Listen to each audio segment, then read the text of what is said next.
t'es dégarni de tout artifice religieux, nous t'es des religieux.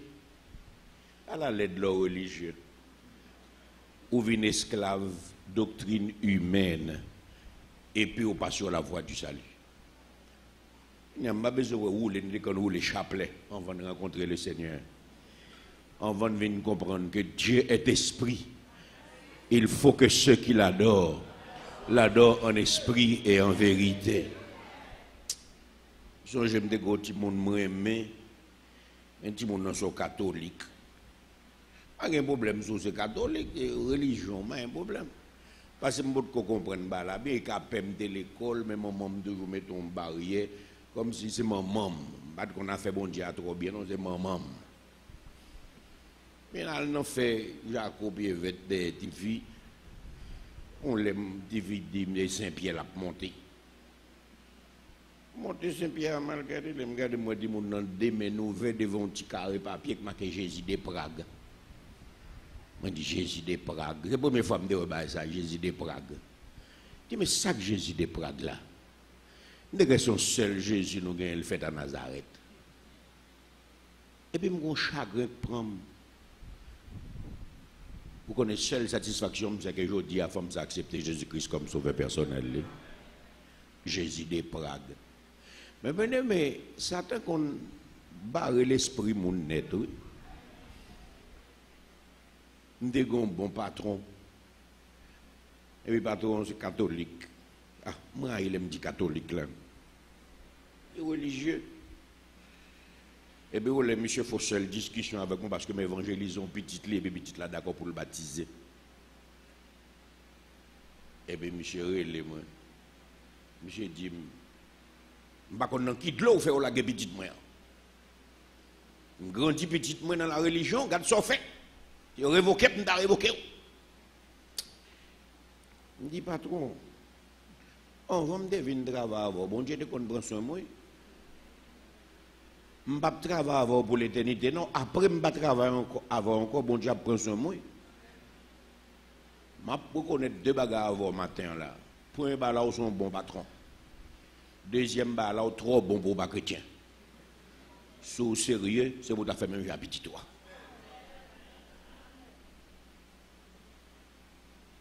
Parce que bon Dieu m'a servi, pourquoi nous allons bon moi me ce n'est pas un sentiment, non, une certitude de sécurité. Qui ça le bon moi? Une certitude de sécurité. Comme si même si je tombe à terre, oui, je suis sûr que je ne suis pas prêt à terre.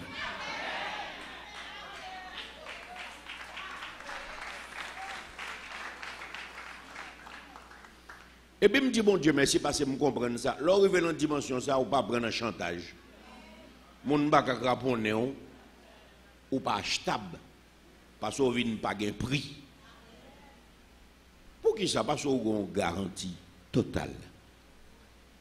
Ou une garantie totale. Mais on connaît pour une garantie, ça, il faut gosser d'expérience pour faire avec bon Dieu. Garantie, ça, pas sortir dans le ciel tout cuit. C'est expérience qui cuite chrétien en garantie. Et c'est ce que je suis venu vous dire ce matin. Expérimentez la puissance de Dieu. Qu'est-ce que j'ai dit? Yeah. Qu'est-ce que j'ai dit? Allez avec moi dans 1 Roi, chapitre 17.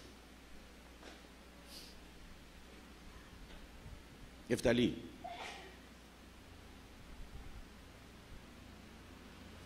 1 Roi, chapitre 17. Nous allons lire le verset 24. Mais alors ne fermez pas vos Bibles, s'il vous plaît.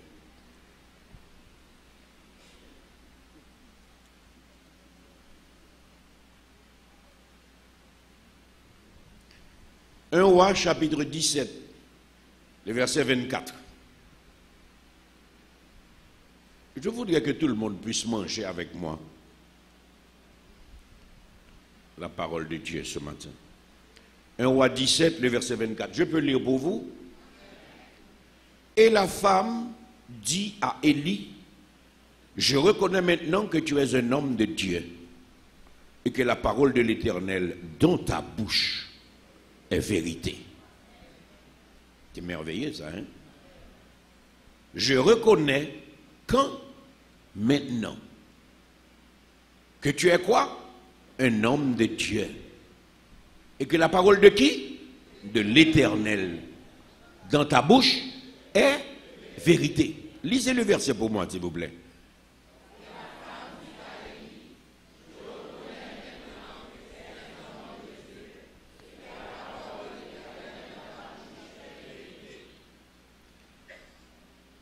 En d'autres termes, la femme veut dire avant, je croyais. Je croyais, ça veut dire j'ai fait la connaissance, j'ai fait confiance. Avant, je croyais. C'est-à-dire, je faisais confiance. Il a dit maintenant. C'est-à-dire à partir de ce que j'ai vécu. Maintenant, à partir de ce que j'ai vécu, je confirme désormais.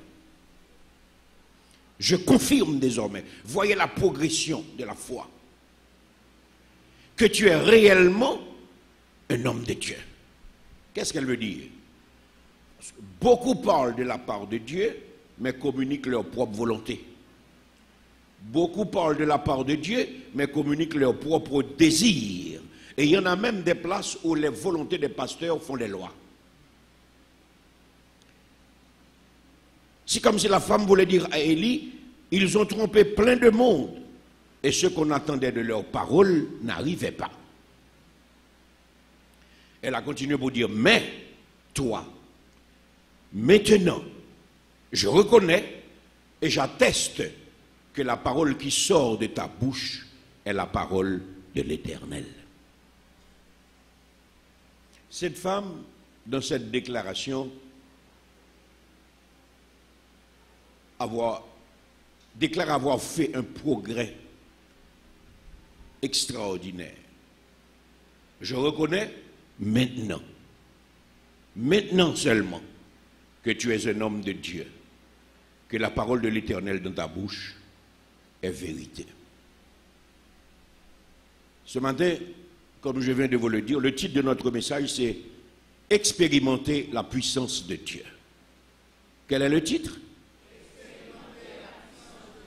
La proposition, vous la connaissez par cœur, mais je vous demande de cesser d'en faire un slogan. La proposition du Saint-Esprit pour chacun, c'est si tu crois, tu verras la gloire de Dieu. Je veux voir les mains de tous ceux qui croient. Amen. Et le ciel se réjouit. Si tu crois, tu verras la gloire de Dieu. La première partie que je voudrais développer pour vous, c'est faire connaissance avec Dieu. Faire connaissance avec Dieu. Dans le contexte de ce verset, la Bible nous dit qu'il y a une sécheresse en Israël. Il faut bien écouter ça. Il y a une sécheresse en Israël. Une grande famine s'ensuivit. Et la première leçon que j'ai pu trouver dans ce passage, c'est que, quoi qu'il arrive, Dieu prend toujours soin des siens. Quelles que soient les circonstances, Dieu prend toujours soin des siens. Et le Seigneur nous a dit, voici, je suis avec vous tous les jours, c'est-à-dire dans les bons jours comme dans les mauvais jours. Et cela jusqu'à la fin du monde. Puisqu'il y a famine dans tout Israël, Dieu dirige Élie vers un torrent, le Kérit. Dieu dirige son serviteur vers un torrent, le Kérit. Là, il le nourrit à partir d'un corbeau.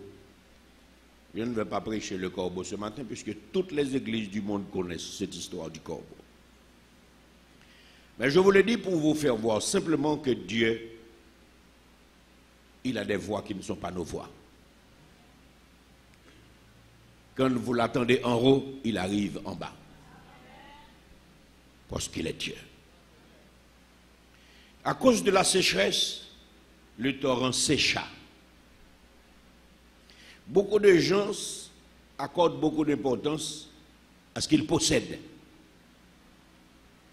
Il y en a même qui adorent ce qu'ils possèdent. Et quand ce que vous possédez vous échappe, vous perdez confiance. Mais quand vous êtes accroché au Seigneur, ce que vous possédez n'arrive pas à vous influencer. Le torrent sécha. Le prophète est conduit par Dieu hors d'Israël à Sarepta. Ça veut dire pour moi que le Dieu que nous servons est un Dieu éternel. Il n'est pas seulement le Dieu d'Israël, mais il est le Dieu du monde. Et quel que soit là où l'on est, parce qu'il est Dieu, il est là. Et quiconque l'appelle, l'attend avec sincérité, va le rencontrer. À l'entrée de la ville, Élie a rencontré du monde. J'aime faire les images pour vous aider à mieux comprendre. C'est l'entrée d'une ville, la ville de Sarepta. Quand Élie arrive, il n'a pas vu seulement la veuve de Sarepta. Il a vu du monde. À l'entrée d'une grande ville, il y a toujours beaucoup de monde, mes bien-aimés.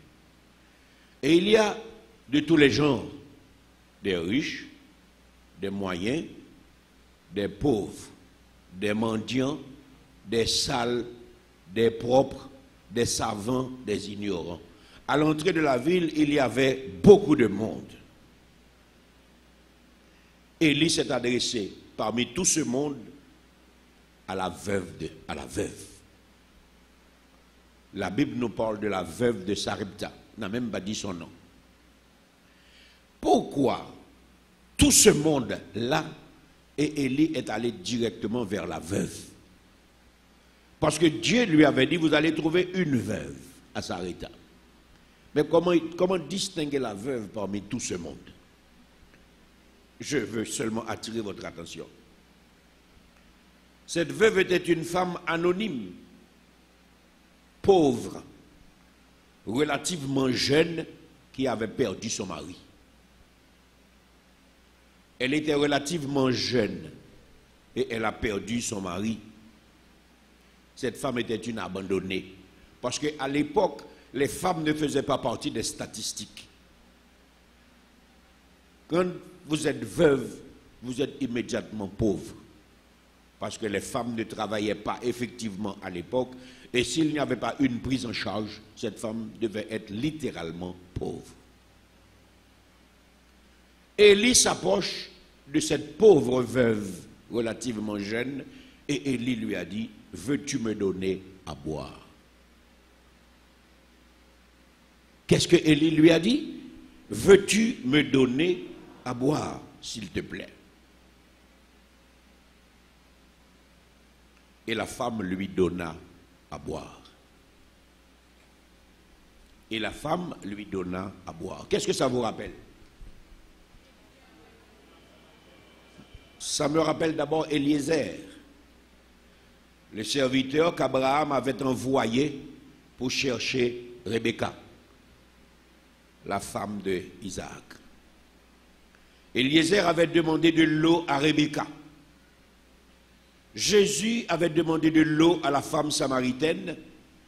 Et voici Élie demande de l'eau à la veuve de Sarepta. Après avoir bu de l'eau, le prophète dit à la jeune veuve, allons et prépare-moi quelque chose à manger. Vous êtes avec moi? Si vous êtes avec moi, allez lire avec moi. Dans 1 Roi 17. Nous allons lire à partir du verset 10 jusqu'au verset 16. 1 Roi 17, à partir du verset 10 jusqu'au verset 16. Je lis avec vous. Il se leva et il alla à Sarepta. Comme il arrivait à l'entrée de la ville, voici, il y avait là une femme veuve qui ramassait du bois. Il l'appela et dit, va me chercher, je te prie, un peu d'eau dans une vase, afin que je boive. Et elle alla en chercher. Il l'appela de nouveau et dit, apporte-moi, je te prie, un morceau de pain dans ta maison. Et elle répondit, l'Éternel, ton Dieu, est vivant. Je n'ai rien de cuit. Je n'ai qu'une poignée de farine dans un pot et un peu d'huile dans une cruche. Et voici, je ramasse 2 morceaux de bois. Puis je rentrerai, je préparerai cela pour moi et pour mon fils. Nous mangerons, après quoi nous mourrons. Élie lui dit, ne crains point, rentre, fais comme tu as dit, seulement prépare-moi d'abord avec cela un petit gâteau et tu me l'apporteras. Tu en feras ensuite pour toi et pour ton fils. Car ainsi parle l'Éternel, le Dieu d'Israël, la farine qui est dans le pot ne manquera point, et l'huile qui est dans la cruche ne diminuera point, jusqu'au jour où l'Éternel fera tomber de la pluie sur la face du sol. Elle alla, et elle fit selon la parole d'Élie, et pendant longtemps, elle eut de quoi manger, elle et sa famille, aussi bien qu'Élie. La farine qui était dans le pot ne manqua point, et l'huile qui était dans la cruche ne diminua point, selon la parole que l'Éternel avait prononcée par Élie. C'est beau. Constatez avec moi, s'il vous plaît, le comportement de cette femme. Écoutez, vous êtes des serviteurs de Dieu, vous êtes des servantes de Dieu, vous avez toujours des tergiversations, même avec la parole de Dieu. Regardez l'attitude de la je n'ose pas dire la servante. Dans le verset 15, la Bible dit, elle alla et elle fit selon la parole d'Élie. Elle alla et elle fit selon la parole d'Élie. Ce que je veux vous faire remarquer, c'est que cette femme n'a pas discuté, cette femme n'a pas répliqué, cette femme est partie sans regret, cette femme est partie sans chagrin, sans préoccupation.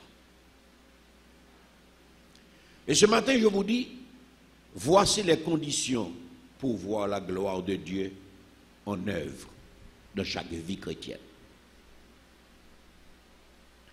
Vous entendez la parole, vous remettez la parole en question. Vous avez des doutes, vous comparez cette parole à vos raisonnements. Vous ne comprenez pas que Dieu est puissant, créateur, et qu'il n'est pas soumis aux lois des éléments. Quand Dieu dit quelque chose, aucun raisonnement ne peut le renverser. C'est comme ça qu'on devient quand on est un croyant. Sans répliquer, sans discuter, sans regret, sans chagrin. Voilà les 4 conditions pour voir la gloire de Dieu dans sa vie, mes bien-aimés. C'est le mode d'obéissance que Dieu récompense. La veuve obéit sans répliquer, sans discuter, sans regret, sans chagrin. Qui est-ce qui est prêt à faire ça ce matin? Expérimenter la puissance de Dieu. Cessez de laisser la raison devenir un blocage à votre croissance spirituelle. Souvenez-vous que vous aviez été grandi selon le monde et Dieu est en train de vous rééduquer. Et c'est une école qui dure toute votre vie. La parole nous dit dans le verset 16, la farine qui était dans le pot ne manquait point. L'huile qui était dans la cruche ne diminua point, selon la parole que l'Éternel avait prononcée par Élie. Mais c'est une parole insensée. Seulement On n'entend pas la voix de Dieu avec ses oreilles, on entend la voix de Dieu avec son cœur. Est-ce que vous avez le cœur ouvert pour entendre et distinguer la parole de Dieu de toutes les autres paroles? Parce que le monde fait beaucoup de bruit. Il s'agit ici, pour la veuve de Sarepta, la dimension la plus faible de foi qu'une personne peut placer en Dieu. Tout ce que je viens de vous dire là, c'est la dimension la plus faible de foi qu'une personne peut placer en Dieu. Pourquoi? Parce que cette foi est basée sur une promesse. Pourquoi cette dimension de foi est faible? Parce qu'elle est basée sur une promesse ponctuelle. Cette femme ne croit pas.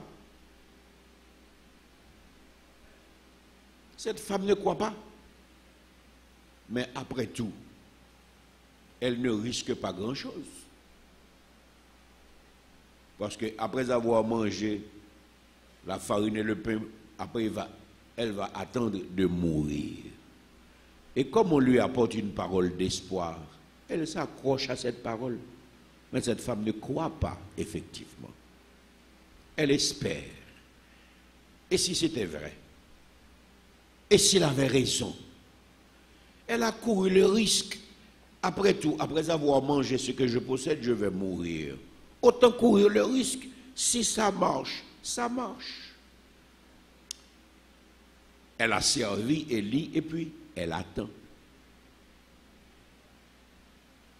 C'est le niveau de foi le plus faible qu'un croyant peut développer, peut avoir avec le Seigneur, parce que c'est sur une promesse ponctuelle. Beaucoup aujourd'hui prendraient cette femme pour naïve. Ah, ça seulement est temps pour banèg la manger. Bon, si ce n'est pas ton homme de Dieu vrai. Ah, ou prend chance, moi je prends chance. Et Jean Gemblo fait, et c'est vrai. Vous savez ce que j'aime dans la lutte de la foi, tout ce qu'on va vous dire est vrai au point de vue rationnel. C'est dans votre cœur que vous devez voir la vérité. Vous devez savoir quand Dieu vous visite. Alléluia. Merci Seigneur. Vous devez savoir quand Dieu vous visite. Vous devez savoir quand est-ce que vous avez un envoyé, un ange de Dieu en face de vous. Parce que l'ange a la même forme que n'importe quel bluffeur, mais c'est un ange. L'autre avait distingué 3 anges. Abraham avait vu l'ange. Nous devons être assez intelligents dans notre cœur pour savoir quand nous sommes visités par le Seigneur. Cette femme n'était pas naïve, mais elle a compris qu'elle était visitée par le Seigneur. Il y a beaucoup aujourd'hui qui sont comme cette femme. Le message du Saint-Esprit pour vous, c'est que vous êtes à la première marche de la foi. Qu'est-ce que je dis? Non, ce n'est pas moi. Vous êtes à la première marche de la foi. Vous êtes au premier palier. Vous êtes dans le niveau le plus bas de la foi. Parce que vous étiez possédé, Dieu vous a guéri. Parce que vous aviez demandé un travail, vous l'avez reçu. Parce que l'enfant était malade, vous avez dit, comme le mot moderne, si tu passes avec moi. Il s'agit de promesses ponctuelles. Mais la foi que Dieu demande, c'est la foi qui nous pousse à aller vers Dieu sans rien attendre en retour. Parce que Dieu est Dieu. Pourquoi vous l'adorez? Parce qu'il est Dieu. Je ne l'adore pas parce qu'il m'a sauvé, je l'adore parce que je reconnais qu'il est Dieu. Mais pour reconnaître qu'il est Dieu, dans ma vie personnelle, il doit faire des choses qui sont extraordinaires. Mais bien aimé, ce que je suis en train de vous dire là, c'est que cette foi se construit.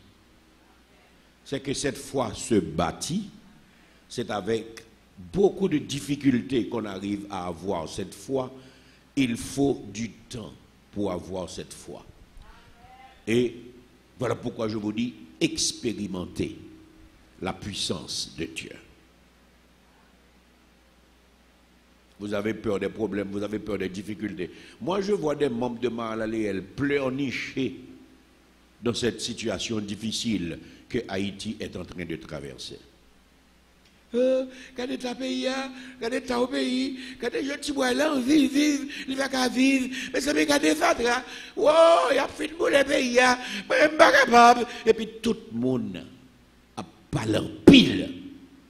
Alors que depuis décembre 2018, Dieu nous avait dit que le pays va être saccadé, il va y avoir beaucoup de désordre et des morts. Mais vous, prenez courage.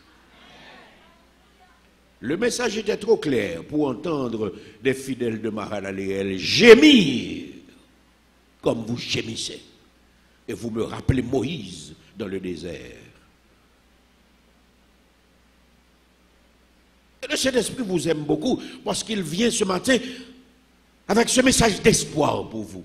Expérimentez la puissance de Dieu. Cessez de vous lamenter. Je sais que nous avons tous le même âge spirituel. Il y en a qui sont plus grands que d'autres. Il y en a qui ont déjà fait beaucoup d'expériences. Et il y en a qui n'ont pas encore d'expérience. Nous sommes à l'école du Seigneur, mais nous ne sommes pas tous à la même classe. Mais Dieu demande à tous de fixer les yeux sur lui.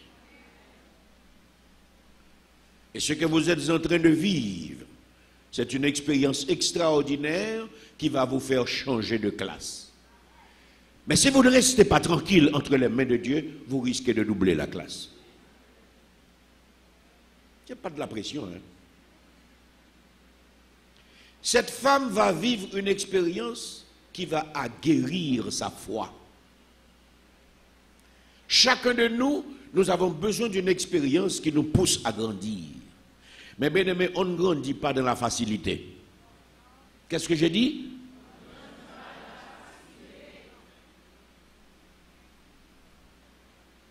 On ne grandit pas dans la tolérance.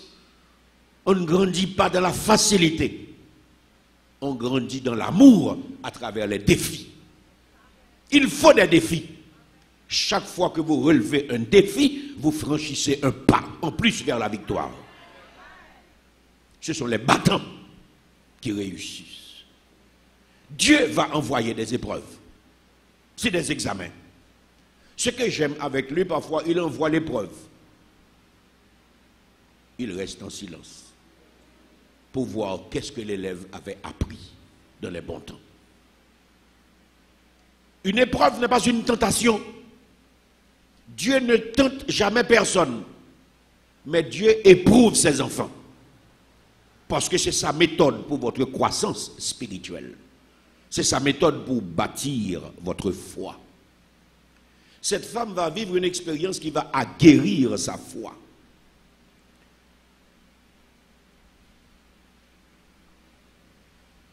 Ne cherchez pas d'échappatoire.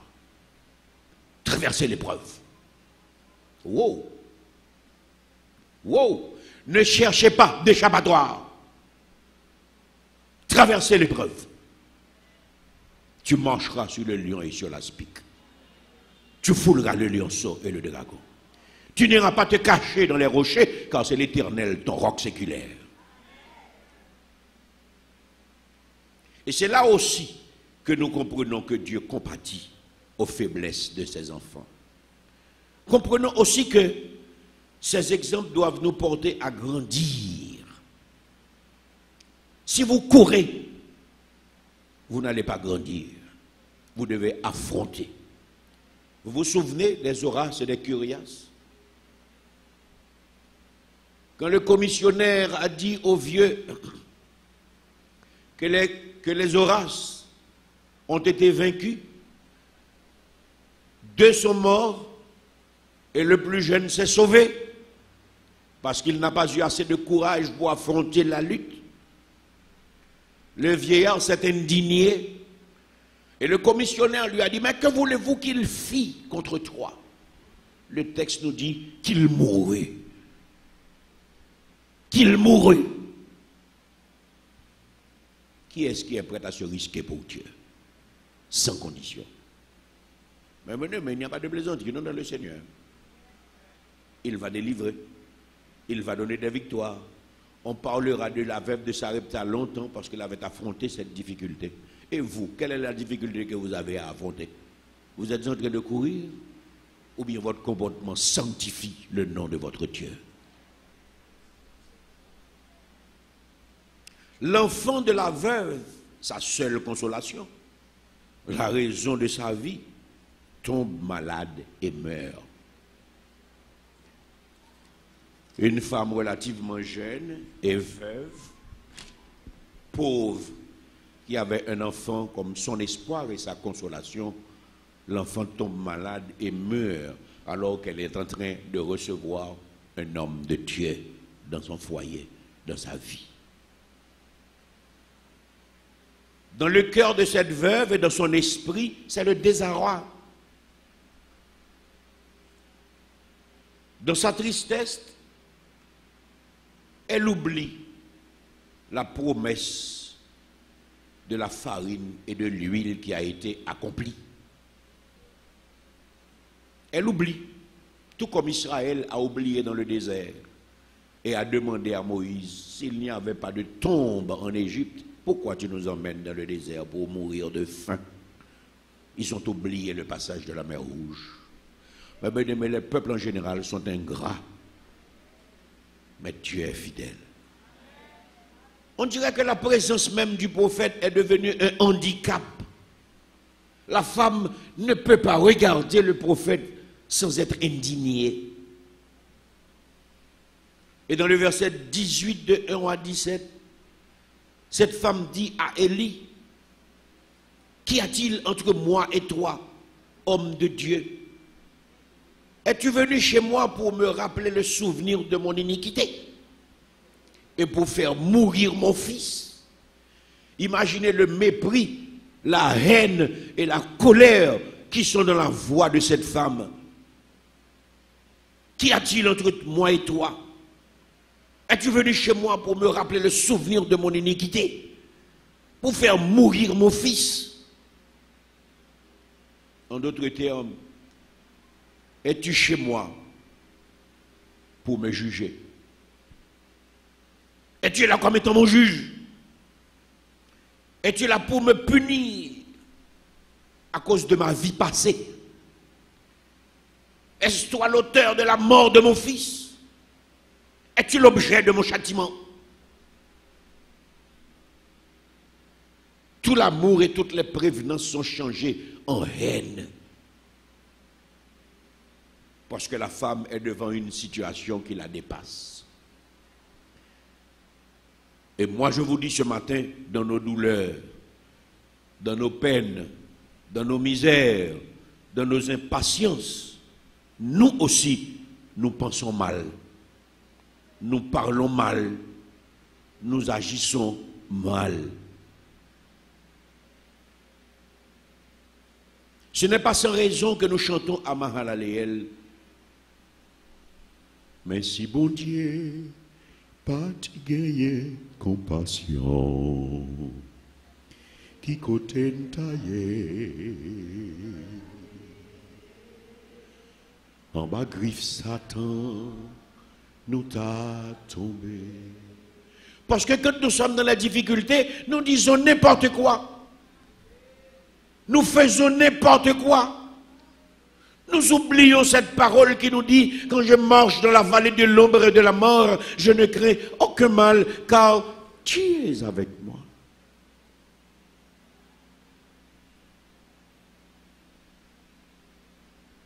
Aujourd'hui, il y a des chrétiens qui disent n'importe quoi. Il y a des membres de Mahalaleel qui disent n'importe quoi. Parce que Haïti est secoué par l'incompréhension des uns et des autres. Il y en a qui refusent d'accepter.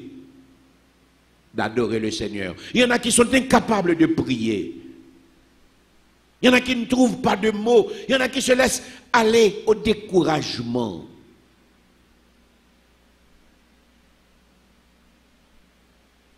Cette femme a déclaré à Élie, « Es-tu là pour me juger à cause de mon passé saccadé par le péché ?»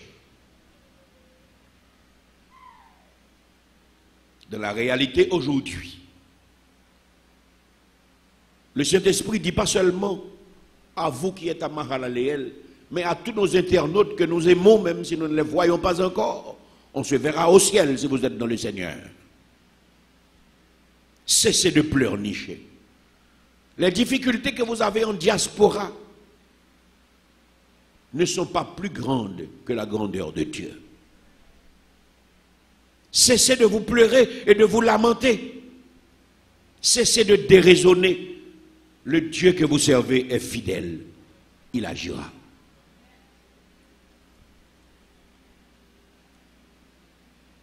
N'allez pas mentir pour une résidence. N'allez pas faire n'importe quoi. Vivre un concubinage avec quelqu'un. Faire un mariage de business. Si vous êtes sauvé, n'humiliez pas le Saint-Esprit qui est en vous.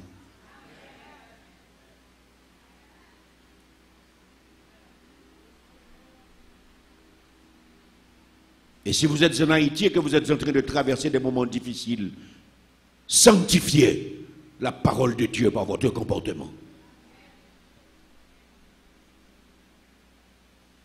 Ouvrez vos yeux spirituels. Voyez la main de Dieu tout autour de vous. Souvenez-vous des paroles de votre maître et accrochez-vous à une plus grande dimension de la foi. Certaines fois, mes bien-aimés, nous avons besoin de laisser la majorité pour monter sur la montagne de la transfiguration pour voir Dieu en Jésus-Christ. Chaque fois qu'il faut prendre une dimension, nous devons laisser la foule dans la vallée, nous devons monter plus haut. Et aujourd'hui, chaque Haïtien a besoin de monter plus haut que les vagues pour voir Jésus transformé. Comme cette femme, au nom du ciel, vous qui écoutez cette parole, au lieu de vous laisser entraîner par le découragement à cause des circonstances, vivez votre foi en Dieu dans une dimension supérieure. Je sais que ce n'est pas facile, parce que je ne suis pas un extraterrestre, mais je sais que mon Rédempteur est vivant. Du verset 19 au verset 23, Dieu a agi puissamment. Du verset 19 au verset 23, Dieu a agi puissamment. Lisez avec moi. Il lui répondit, donne-moi ton fils. Et il le prit du sein de la mère, le monta dans la chambre haute où il demeurait et le coucha sur son lit. Puis il invoqua l'Éternel et dit, Éternel mon Dieu, est-ce que tu affligerais au point de faire mourir son fils, même cette veuve chez qui j'ai été reçu comme une hôte? Et il s'étendit 3 fois sur l'enfant, invoqua l'Éternel et dit, Éternel mon Dieu, je t'en prie que l'âme de cet enfant revienne au-dedans de lui. L'Éternel écouta la voix d'Élie et l'âme de l'enfant revint au-dedans de lui et il fut rendu à la vie. Élie prit l'enfant, le descendit de la chambre haute dans la maison et le donna à sa mère. Et Élie dit, vois, ton fils est vivant. Vois, ton fils est vivant. Serviteur de l'Éternel, servante de l'Éternel, quand cette personne est éplorée, quand cette personne est découragée, quand cette personne est désemparée, cette personne agit mal envers vous. Est-ce que vous vous fâchez? Est-ce que vous vous sentez atteint dans votre personnalité, vous êtes vexé, vous tournez le dos, vous partez, vous vous en allez. Parce que la femme ne devrait pas vous parler ainsi. Est-ce que vous allez vous rappeler que vous avez multiplié la farine et l'huile? Non. Vous êtes serviteur de Dieu. Vous êtes servante de Dieu. Malgré sa faiblesse, ne vous laissez pas atteindre par le désarroi. Allez devant le Seigneur avec compréhension et amour et priez pour la délivrance de cette personne. Mais bien aimé, c'est une dimension. C'est une dimension, ma bien-aimée. C'est une dimension, ma bien-aimée. Beaucoup de gens vous disent, j'ai un tel pas au mal, comment on fait avec elle toujours? Comment on fait toujours avec un tel toujours? Mais Dieu me tolère, moi, avec mes faiblesses.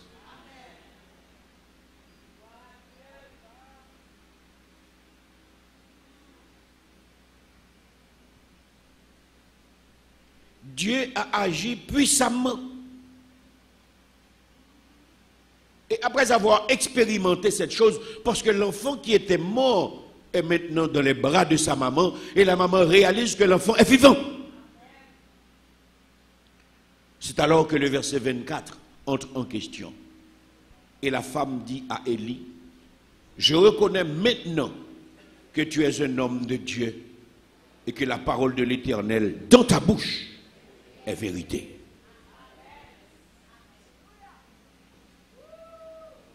Je reconnais maintenant, seulement maintenant, que tu es un homme de Dieu et que la parole de l'Éternel dans ta bouche est vérité.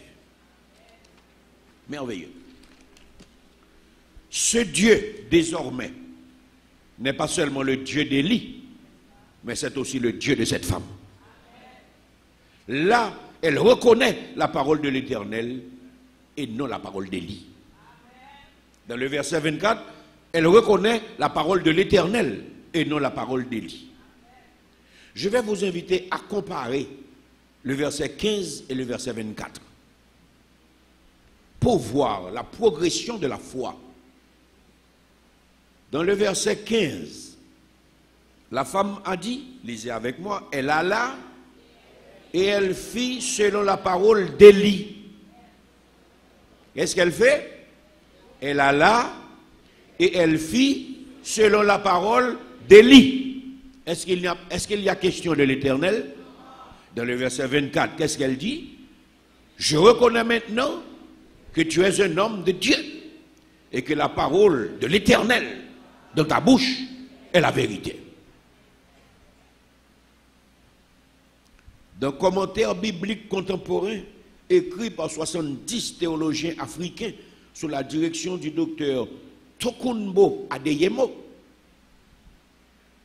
Vous savez que même si nous sommes en Haïti, mais l'influence occidentale nous empêche de nous laisser entraîner par nos frères africains. Avec toutes les difficultés que nous traversons en Haïti, avec toute la conscience nette que j'ai que les Occidentaux sont en train de paupériser le monde, je suis en train de développer cette bonne habitude de retourner en Afrique. Sans haine pour les Occidentaux. Et j'ai découvert le docteur Tokunbo Adeyemo, qui a supervisé le travail de 70 théologiens africains, qui a interprété 1 Roi 17, 24. Il a dit, la veuve débordait de joie et sa foi se changea en connaissance et en certitude. Waouh! Sa foi se changea en connaissance et en certitude que la parole d'Élie était la vérité parce qu'elle était la parole même du Seigneur. Et la troisième dimension de mon message ce matin, c'est connaître Dieu. Après ces expériences, qu'est-ce qui est arrivé à cette femme? Elle a découvert Dieu. Elle a connu Dieu. Et le Dieu d'Élie est devenu son Dieu. Il y a plusieurs dimensions de connaissance, mes bien-aimés. Si je suis long, je vous demande pardon. Quand par convention sociale, nous disons, j'ai fait la connaissance d'un tel. Mais tout le monde sait qu'on ne connaît pas la personne réellement. Vous n'êtes pas d'accord avec moi? j'ai fait la connaissance d'un tel. Ça veut dire qu'on l'a juste rencontré, qu'on s'est déjà parlé, mais vous ne connaissez pas la personne. Une simple connaissance conventionnelle peut laisser une bonne ou une mauvaise impression. Et elle peut laisser aussi une vague impression de l'autre. Dans le sens objectif du concept connaissance, nous pouvons dire que ce qui est connu, c'est ce qui a été appris. Qu'est-ce que j'ai dit? Aïe, aïe, aïe, je veux entendre toute l'église dire ça pour moi. Amen. Amen. Ce qui est connu, c'est ce qui a été appris. La connaissance réelle est une connaissance bâtie. Elle est construite. Par exemple, la culture. Une connaissance culturelle, ça prend du temps et demande de grands efforts, comme l'éducation, comme l'instruction. Une connaissance, ça se bâtit. Et Stendhal va nous dire, la connaissance nous suit, les connaissances nous suivent tout le reste de notre vie.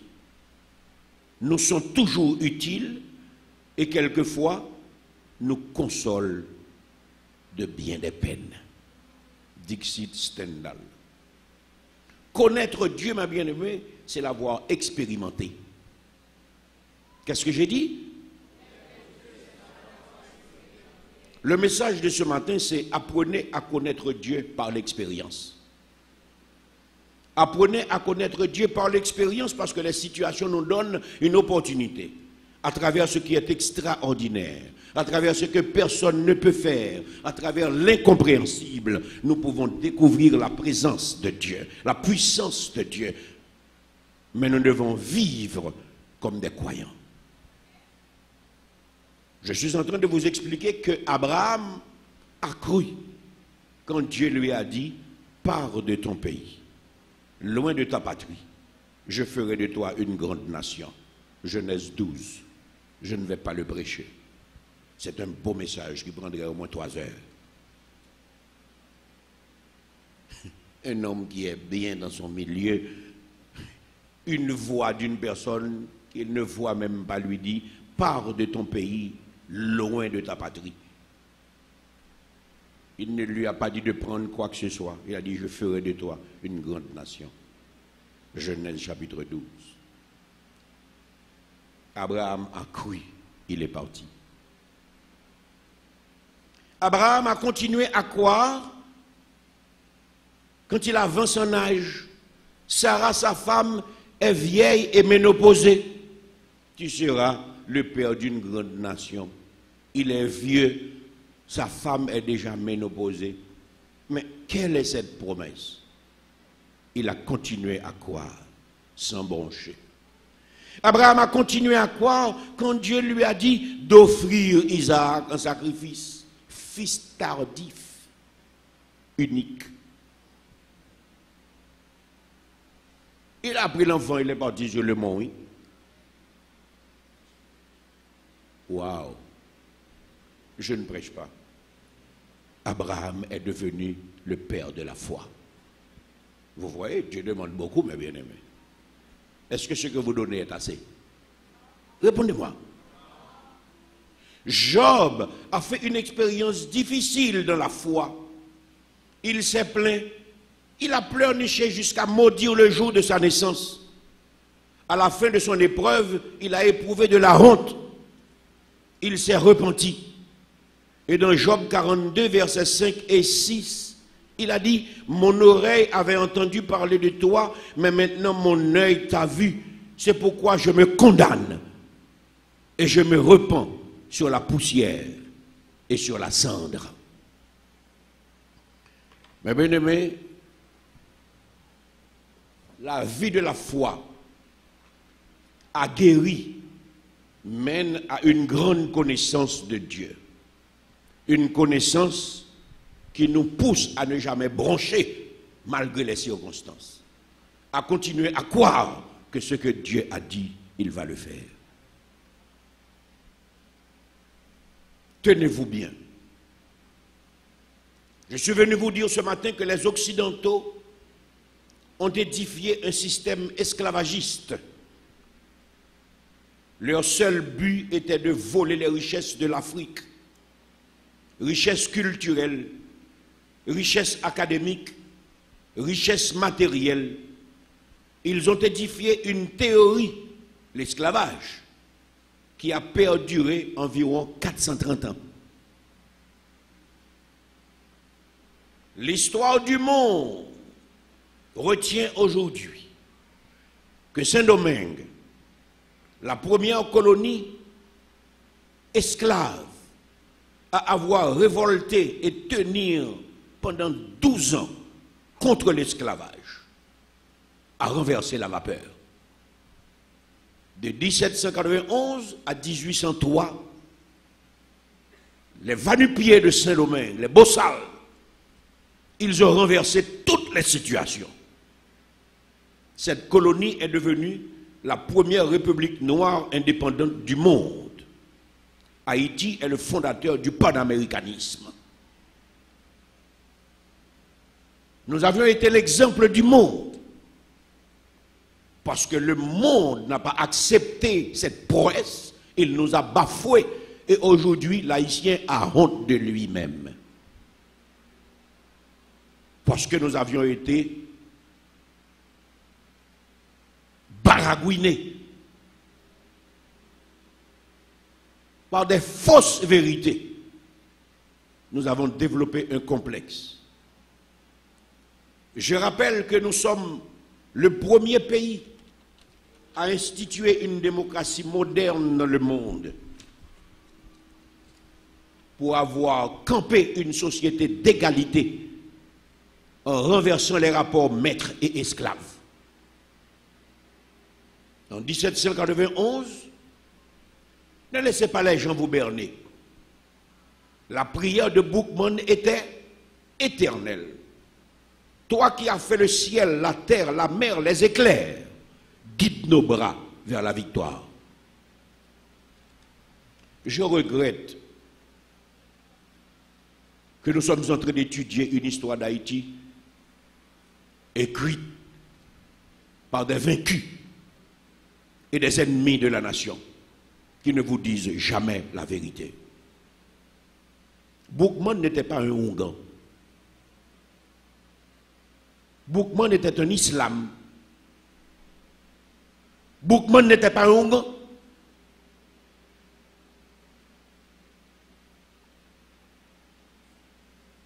Il était un chef religieux. Il était un imam. Il était un imam. Quand Biassou, comment il s'appelle déjà? Celui qui a présenté le premier récit d'histoire d'Haïti. Quand il est revenu de la France, il a demandé une histoire d'Haïti, Madiou. On lui a dit qu'il n'en a pas, il a dit alors c'est moi qui l'écrirai. Et il est reparti en France, ramasser les pâles copies des menteurs.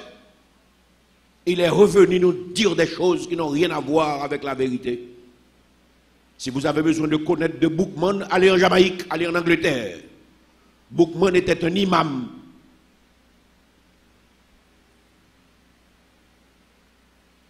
Imam Boukman. Et en 1791, sa prière était éternelle. Jéhovah, toi qui as fait le ciel, la terre, la mer, les éclairs, guide nos bras vers la victoire. C'était la prière de Boukman. Nous avons fait Vertières, triomphe des Noirs sur la puissance esclavagiste, triomphe de l'Afrique, berceau de toutes les civilisations. Nous devons apprendre à être fiers de nous malgré les circonstances. Et ce matin, je suis venu vous dire une autre chose. Aujourd'hui, le monde est sous l'emprise du capitalisme. Après l'esclavage, c'est le capitalisme, une autre forme d'esclavage. La misère et la pauvreté sont installées sur toute la planète. Les guerres sont sans fin pour appauvrir les peuples. Le capitalisme est un système qui assujettit tous les fondements du monde à sa merci. Quel est le but du capitalisme? L'argent, le gain, les profits. Quelle est leur stratégie? La pauvreté et la misère de la majorité. La paupérisation de la race humaine au profit d'une oligarchie.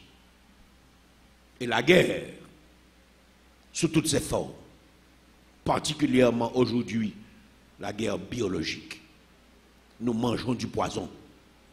Nous mangeons du poison. Nous mangeons des hormones. Nous mangeons des conserves.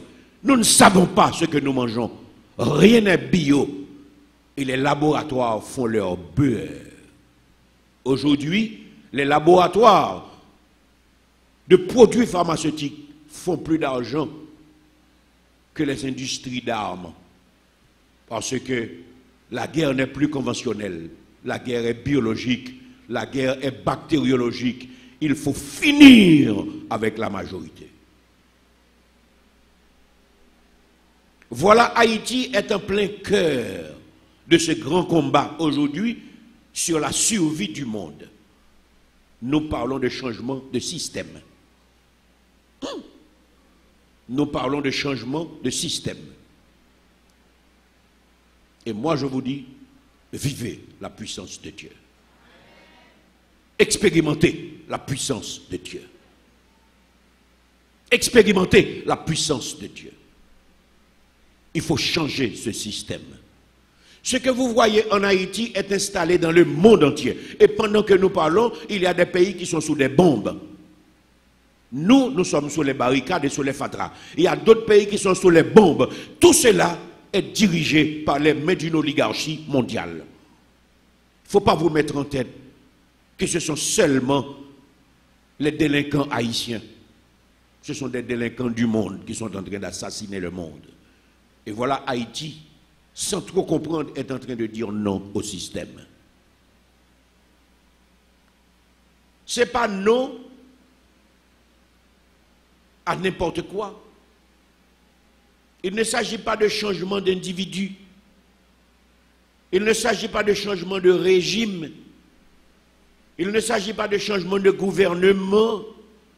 Mais il s'agit de changement de système. Mais bien aimé, je ne sais pas pourquoi Dieu m'a poussé à vous le dire. Mais Haïti est dans une bataille terrible. Puisque le fondement de la société actuelle est prisonnier du capitalisme. Et ce que nous vivons aujourd'hui, au nom de la démocratie, ce sont les méfaits d'un capitalisme exagéré. Les grands manias de l'économie contrôlent tout. Le commerce, l'armée, la police, la presse, même l'éducation de nos enfants. Les grands manias de l'économie, ils contrôlent les syndicats, ils contrôlent les partis politiques, ils contrôlent les politiciens. Toutes les avenues de la vie sont contrôlées par les grandes multinationales. Voilà brusquement Haïti est entré dans une bataille contre le système. Ce Parlement élu par le peuple qui ne défend pas le peuple, qui ne fait jamais de loi pour protéger le peuple. Cette constitution qui nous dit le peuple n'est pas là-dedans, vous avez des élus qui travaillent pour vous. Et quand vous regardez dans la réalité, les élus travaillent pour les riches et nous les pauvres, nous payons les taxes. Voilà Haïti dans une bataille qui dit égalité, justice, respect. Voilà Haïti qui dit que tout le monde doit vivre avec honneur et dignité. Voilà Haïti qui est en train de dire non à l'exploitation de l'homme par l'homme, non à la guerre, non à l'impunité. Mine de rien, la bataille que nous menons aujourd'hui est plus qu'un simple combat pour Haïti. C'est comme l'épopée de 1803. La bataille d'Haïti aujourd'hui concerne le monde. C'est le monde entier qui subit le capitalisme. à travers Haïti, c'est le monde qui dit non au système capitaliste. Parce que nous voulons vivre avec dignité, avec honneur, comme des hommes. Nous ne voulons pas qu'il y ait des riches et des pauvres. Nous ne voulons pas que l'ignorance et la misère soient cultivées à dessein. Nous ne voulons pas que des gens soient là, conservés pour servir de main, de bras, en faveur de ceux-là qui possèdent le pays.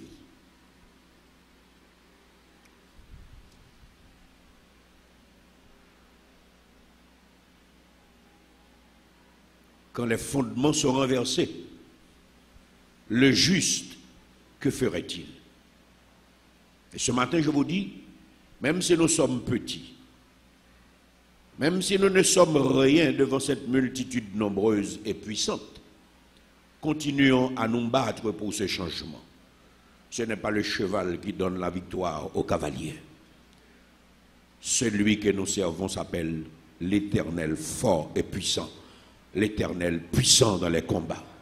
Nos armes de combat ne sont pas charnelles. Nos armes de combat ne sont pas charnelles, mais nos armes de combat sont la prière et la foi. Nos armes de combat sont la prière et la foi. De 1791 à 1803, Haïti l'a fait. Le monde est contre nous. Je vais vous dire, pour la gloire de Dieu et pour la délivrance d'Haïti, Haïti gagnera cette bataille.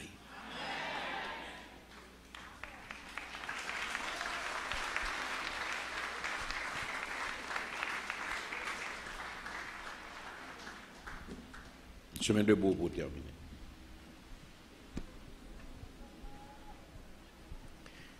Nous sommes endommageurs. Parole là, c'est lui, met la joie dans le cœur moi.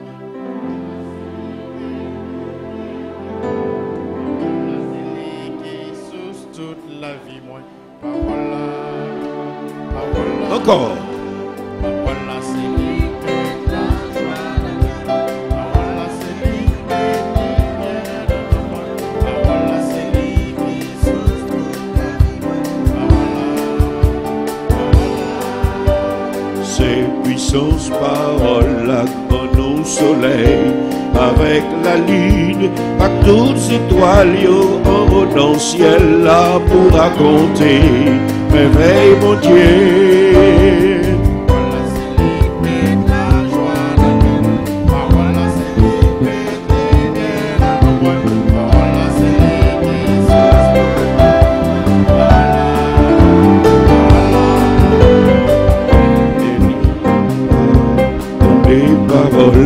Pas mépriser, serrer dans le cœur, quitter le changer, ces paroles-là seules qui baillent la vie. Paroles-là c'est l'épée, la joie de cœur. Paroles-là c'est l'épée, paroles-là c'est l'épée,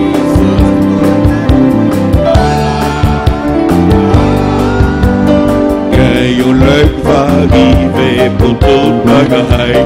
Qui entouré nous y disparaît, nous seul vraie richesse qui pas besoin de passer, ces paroles-là. Paroles-là c'est l'épée, la joie de cœur. Paroles-là c'est l'épée, paroles-là c'est l'épée, paroles-là, paroles-là. Amen. Quel est le plus prochain rendez-vous? 5 heures. Proclamons notre bénédiction.